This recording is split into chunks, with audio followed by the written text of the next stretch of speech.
बिस्मिल्लाहिर्रहमानिर्रहीम। आज हम रिकर्सिव एल्गोरिदम की एग्जांपल्स के अंदर फाइबोनैची सीरीज़ को डिस्कस करेंगे।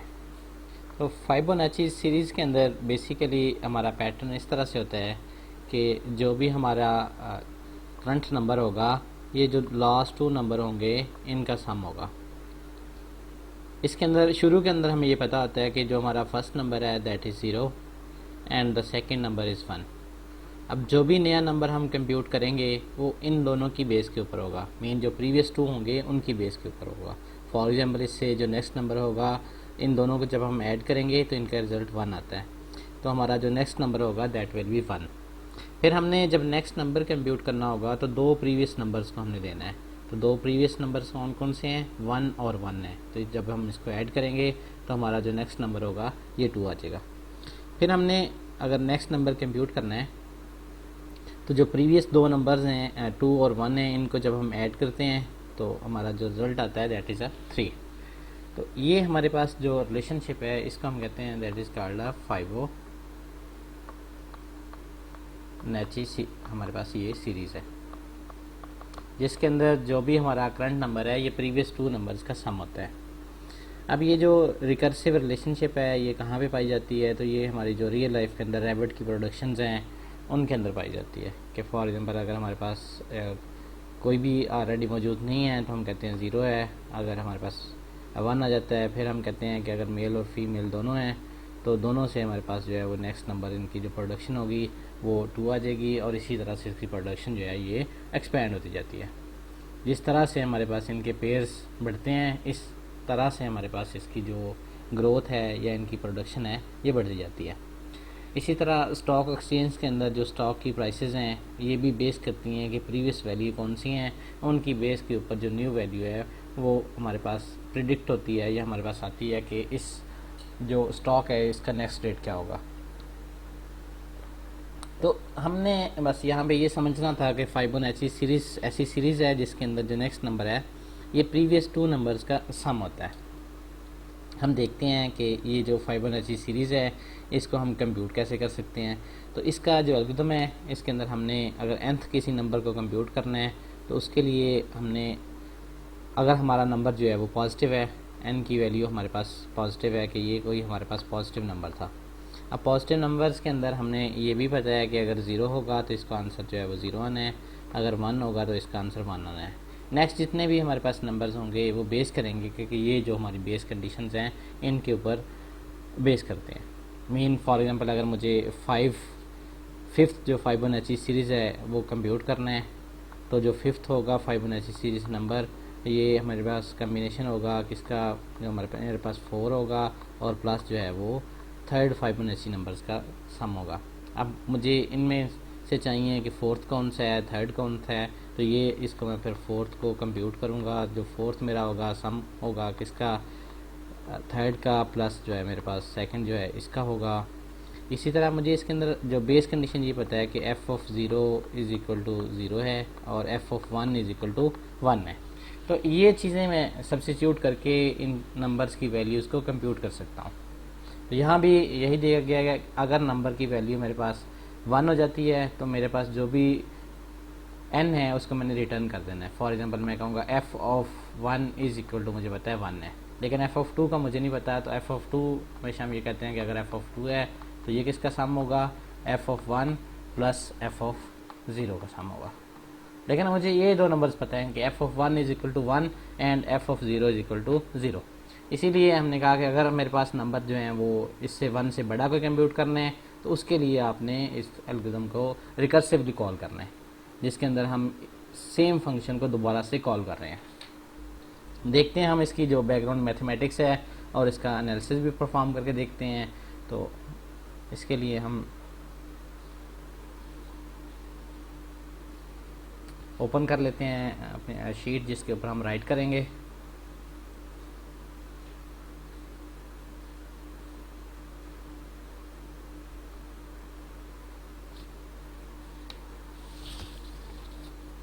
तो यहाँ से हमने ये बात सीखी थी कि जो हमारे पास f ऑफ n था ये किस पे बेस कर रहा था? ये बेस कर रहा था f of n-1 plus f of n-2 के ऊपर बेस कर रहा था कि अगर मैंने कोई नंबर कंप्यूट करना है तो वो बेस करेगा प्रीवियस 2 नंबर्स के ऊपर बेस करेगा। अब हम इसी चीज़ को रीराइट भी कर सकते हैं कि मैं ये कह सकता हूँ कि f ऑफ n मेरे पास है minus f of n-1 minus f of n-2 और इसको मैं कह दूँ इक्वल टू इसके है 0 के इक्वल है। अब यहाँ से ये जो मेरे पास एक इक्वेशन आ गई है, तो इस इक्वेशन को हम ये कह सकते हैं कि ये हमारे पास क्वाड्रेटिक इक्वेशन की फॉर्म है। जो मेरी ये फॉर्म है ये बेसिकली मुझे इस तरह से नज़र आ रही है कि इसके अंदर मैंने अगर किसी भी नंबर को कंप्यूट करना हो तो वो प्रीवियस 2 नंबर्स के ऊपर बेस कर रहा है। तो इसको हम राइट कर सकते हैं इक्वेशन की फॉर्म के अंदर। मैं कह सकता हूँ कि aXn plus bXn-1 plus cXn-2 equal to 0, इस फॉर्म के अंदर मेरे पास ये इक्वेशन है। और मैथमेटिक्स के अंदर इस ये जो मेरे पास इक्वेशन है इसका सलूशन हम ऑलरेडी जानते हैं कि यहाँ से मेरे पास अगर मैं इसका सलूशन कंप्यूट करूँ तो मेरे पास ये आ जाएगा कि a r² plus b r और प्लस c इक्वल टू 0। और यहाँ से मैं r की वैल्यू फाइंड कर सकता हूँ कि जो क्वाड्रेटिक इक्वेशन का सलूशन है उसके थ्रू इसकी वैल्यूज़ को मैं फाइंड कर सकता हूँ। अब हमारे सामने टास्क बेसिकली ये है कि हमने फिबोनाची जो सीरीज़ है इसका एनालिसिस परफॉर्म करना है। तो इसका एनालिसिस परफॉर्म करने के लिए मेरे पास जो रिलेशनशिप थी ये मेरे पास रिलेशनशिप कुछ इस तरह से थी कि f of n is equal to f of n-1 plus f of n-2 और किन के लिए जितने भी मेरे पास n है ग्रेटर देन जो है वो 1 है। तो जितने भी ये जो n है अगर मेरे पास n की वैल्यू जो है वो ग्रेटर से 1 है तो ये रिलेशनशिप एग्जिस्ट करेगी। अदरवाइज़ मेरे पास क्या होगा कि f ऑफ 0 का मुझे पता है दैट इज़ इक्वल टू 0 और f of 1 is equal to 1 मेरे पास है। अब यहाँ से हम इसका जो कंप्यूटेशन टाइम है उसको भी हम कैलकुलेट कर सकते हैं। हम ये कह सकते हैं कि मैंने अगर a n को कंप्यूट करना है तो a n किसके बराबर होगा, a n-1 plus a n-2 के इक्वल होगा। चूँकि हमने इसके अंदर एडिशन का जो एक्शन है उसको परफॉर्म करना होता है तो इसके लिए हम इसके अंदर 1 भी ऐड कर देते हैं। इसी तरह अगर मैं इस इक्वेशन को रीराइट करूं तो ये मेरे पास जो इक्वेशन है इस तरह बन जाएगी a n minus a n-1 minus a n-2 equal to 1 आ जाएगा। अब जो मेरे पास उसका जो जनरल सोल्यूशन था वो कुछ इस फॉर्म के अंदर था, वो ये था कि मेरे पास aXn plus bXn-1 plus cXn-1 equal to 0। तो ये मेरे पास जो होमोजीनियस इक्वेशन है ये मैंने इक्वेशन राइट कर दिया। लेकिन ये मेरे पास जो इक्वेशन है ये इससे डिफरेंट आई है कि जिसके राइट साइड के ऊपर मेरे पास 1 आ गया है। तो इसको भी हम जो है वो होमोजीनियस बना सकते हैं कि अगर मैं इसको रीराइट करूँ कि मैं ये कहूँ कि a n+1 मेरे पास है और इसके अंदर माइनस a n-1 और यहाँ पे मेरे पास जो है वो +1 है। इसी तरह माइनस a n-2 और इसके अंदर मेरे पास +1 है और इक्वल टू 0 है। यहाँ से मैं ये bn एक ले लेता हूँ that is equal to a n+1 है। तो मैं bn को पुट कर देता हूँ n+1 तो ये मेरे पास इक्वेशन जो बन जाएगी ये बन जाएगी bn minus bn-1 minus bn-2 equal to 0 मेरे पास ये इक्वेशन आ जाएगी। तो सेम हमने जो इक्वेशन है सेकंड ऑर्डर इक्वेशन है वो मेरे पास आ गई है। तो इसका अब हम जो है वो सोल्यूशन कंप्यूट कर सकते हैं। तो सोल्यूशन हम किस तरह से कंप्यूट करेंगे, तो सोल्यूशन कंप्यूट करने के लिए अगर मैं इसको दोबारा से रीराइट करूं तो मेरे पास ये बनती थी बेसिकली कि f of n minus f of n-1 minus f of n-2 equal to 0। और इसको मैं ये राइट कर सकता हूँ कि ये r² मेरे पास है माइनस बी आर है माइनस c इक्वल टू 0 है कि जो मेरे पास सेकंड ऑर्डर होमोजीनियस इक्वेशन है उसकी फॉर्म मेरे पास आ जाती है। यहाँ से मैं r की वैल्यू कंप्यूट कर सकता हूँ। तो r की वैल्यू कंप्यूट करने के लिए यहाँ पे मेरे पास a की जो वैल्यू है that is equal to 1, b की वैल्यू मेरे पास -1 है and c is equal to -1 है। इसको अगर मैंने कंप्यूट करना है तो मैं कह सकता हूँ कि r इज इक्वल टू, मेरे पास दो वैल्यू आएंगी कि जिस एक के अंदर प्लस होगी, एक के अंदर माइनस होगी, minus B plus minus B square minus 4ac divide by 2a। तो ये अगर मैं कंप्यूट करूँ तो यहाँ से मेरे पास r की जो वैल्यू है, मैं b, a और c की वैल्यू अगर सब्स्टिट्यूट करता हूँ तो ये आती है 1 plus minus 1 plus 4 divide by 2। तो ये बन जाती है 1 plus minus 5 under root divide by 2 आ जाती है। तो यहाँ से मेरे पास जो है वो r आ जाता है। अब मुझे पता है कि अगर मेरे पास ये r है तो मैं इसका जो सॉल्यूशन है उसको राइट कर सकता हूँ। तो इसका जो जनरल फॉर्म सॉल्यूशन है ये हम कहते हैं कि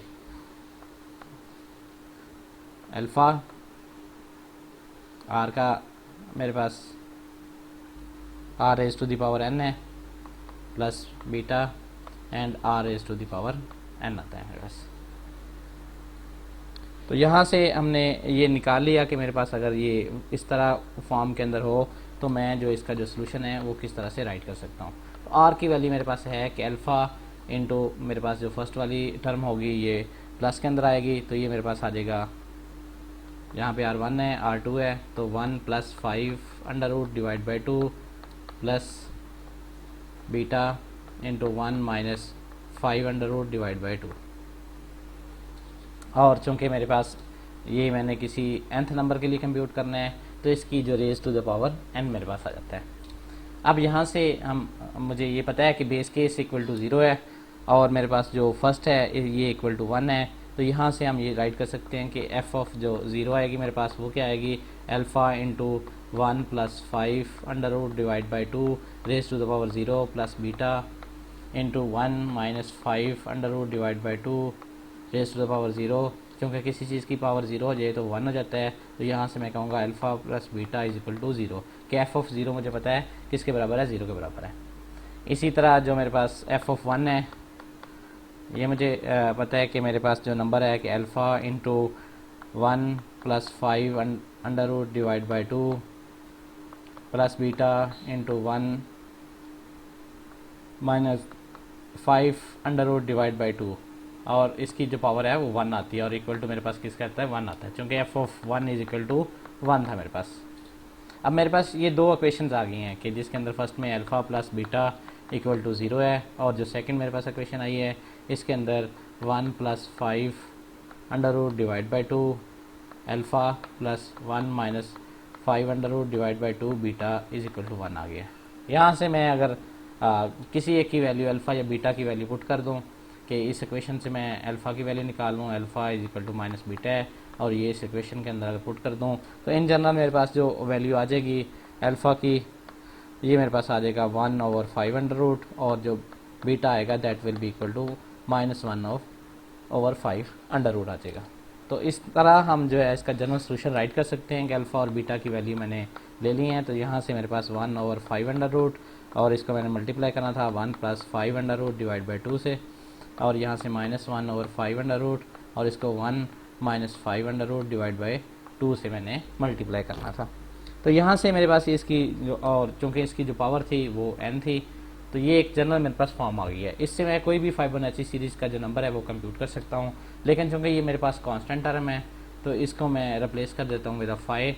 जब हम इसको कंप्यूट करेंगे इस वैल्यूज़ को तो इसकी जो मेरे पास फाई की वैल्यू आएगी, यहाँ पे फाई की वैल्यू आ जाती है, दिस वैल्यू बिकम्स 1.61803 और ये जो वैल्यू मेरे पास आएगी इसको मैं कह देता हूँ कि फाई हैट है और ये मेरे पास वैल्यू आती है 0.61803। अब यहाँ से हम एक चीज़ देख सकते हैं कि अगर मैं किसी भी डेसिमल पॉइंट के अंदर जो नंबर है जो लेस देन 1 है, अगर इसको मैं n की वैल्यू मीन इसकी जो पावर है उसको इंक्रीज़ कर दूँ, उस केस के अंदर ये 0 की तरफ जाएगा, ये नंबर मीन ये 0 के क्लोज होता जाएगा, जबकि ये वाला जो नंबर है इसकी वैल्यू मेरे पास बढ़ती जाएगी। तो इसलिए इसका जब हम एनालिसिस करते हैं तो इन जनरल हम कहते हैं कि ये कोई भी मैंने अगर नंबर कंप्यूट करना है तो एफ ऑफ n किसके बराबर हो जाएगा, 1 मेरे पास ये 5 अंडर रूट है और यहाँ पे चूँकि मेरे पास 5 था तो 5 raise to the power n आ जाता है। मीन इसकी जो ग्रोथ होगी ये कौन सी होगी, एक्सपोनेंशियल होगी, क्योंकि ये मेरे पास कांस्टेंट है। यहाँ मैं 5 जानता हूँ, क्योंकि 5 की वैल्यू कितनी है, 1.61803 मेरे पास इसकी वैल्यू है। तो ये हमारे पास है कि अगर हमारे पास रिकर्सिव एल्गोरिथम हो और ये रिलेशनशिप हो, तो अगर हमने इसका एनालिसिस करना हो तो किस तरह से निकाल सकते हैं। तो ये हमने इन जनरल देख लिया कि अगर मैं इसको कहूँ कि ये मेरे पास order of 5 raise to the power n है। इसका हम मज़ीद भी देख सकते हैं कि ये अगर फॉर एग्जांपल हमने कहा था कि n बाइनरी डिजिट के अंदर हो, तो बाइनरी डिजिट का हमने एल्गोरिथम देखा था कि अगर हम n को पुट कर दें कि 2 raise to the power k है, तो ये हम इसको कह सकते हैं order of 5 2 raise to the power k time मेरे पास एल्गोरिथम है कि एक्सपोनेंशियल की पावर मेरे पास ये एक्सपोनेंशियल है। तो ये इसको इन जनरल हम कहते हैं इसकी जो एफिशिएंसी है, ये रनिंग टाइम है, ये बहुत ज़्यादा टाइम लेगा जब ये कंप्यूटेशन परफॉर्म करेगा। इसकी जो हमारे पास दूसरी इम्प्लीमेंटेशन है कि जिसके अंदर हम ये कहते हैं कि फर्स्ट वाला हमने देखा कि ये हमारे पास जो है वो रिकर्सिव है, और इसकी हम दूसरी भी देख सकते हैं कि आइटरेटिव वर्जन हमारे पास क्या है या नॉन रिकर्सिव वर्जन क्या है। तो उसके अंदर अगर हमने किसी भी नंबर को कंप्यूट करना हो तो हम ये ऑलरेडी जानते हैं कि एफ ऑफ जो मेरे पास 0 है दैट इज़ इक्वल टू 0 और एफ ऑफ 1 जो है मेरे पास 1 है, और हमने 2 से स्टार्ट करना है, n तक जाना है, और हमने ये सीक्वेंस जो है इसको कंप्यूट करते जाना है। जब हम n पे जाएंगे तो उस वैल्यू को हमने रिटर्न कर देना है। तो ये हमारे पास इन जनरल इसका जो एल्गोरिथम का रनिंग टाइम आता है ये एक्सपोनेंशियल टाइम आता है।